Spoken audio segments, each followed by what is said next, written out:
Wednesday marks the beginning of Lent, a 40-day period of fasting and mourning that parallels the ancient pagan ritual of weeping for Tammuz mentioned in Ezekiel 8:14. In Babylonian tradition, Tammuz was a fertility god who died, and his followers mourned him for 40 days, symbolizing his descent into the underworld and the hope of his rebirth. This period of lamentation was deeply ingrained in ancient religious customs, representing the seasonal cycles of death and renewal.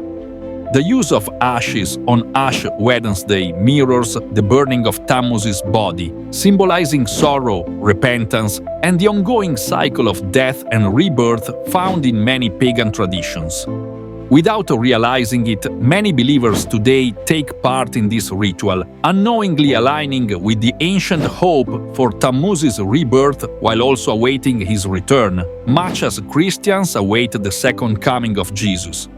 The final day of this mourning period aligns with Easter Sunday, which in pagan belief honored his mother, Semiramis, as the Queen of Heaven, a title also condemned in Jeremiah 7:18 and 44:17-25, where the Israelites angered God by worshipping her through offerings and rituals. Semiramis, often associated with the fertility and the rebirth of the sun god, was believed to have played a central role in Tammuz's resurrection, further reinforcing the idea of a mother-son deity relationship seen in many ancient mythologies. Easter, as it is celebrated today, was established as a replacement for Passover, the biblical feast ordained by God, which commemorates the Israelites' deliverance from Egypt. By shifting the focus from Passover to Easter, early religious leaders distanced believers from the Hebrew roots of faith, blending pagan customs with Christian doctrine. The marking of the cross on the forehead with ashes has roots in ancient pagan practices, where the T or Tau cross was a symbol of Tammuz, representing his power and influence over life and death. Similar forehead markings were common in Babylonian and Egyptian rites of dedication, signifying allegiance to their gods. This practice was later adopted and transformed within Christian tradition, but retains striking similarities to earlier pagan customs.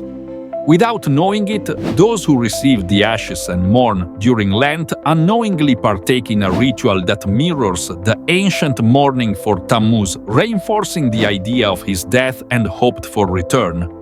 The tradition of eating ham on Easter traces back to the ancient belief that a wild boar killed Tammuz, and consuming it was a symbolic act of triumph over his death.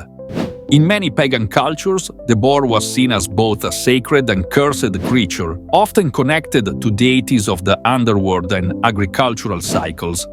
By eating ham, worshippers believed they were honoring Tammuz while also overcoming the force that had taken his life.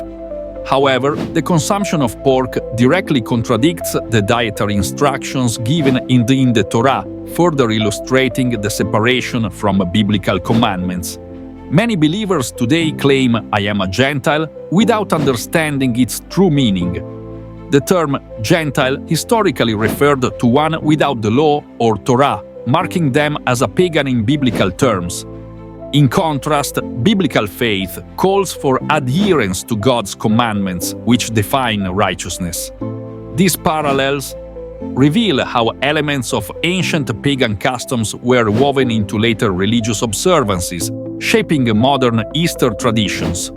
While many today celebrate Easter as a Christian holiday focused on the resurrection of Jesus, the deeper historical connections suggest a blending of beliefs that predate Christianity, showing how older traditions were repurposed and absorbed into newer faith systems over time.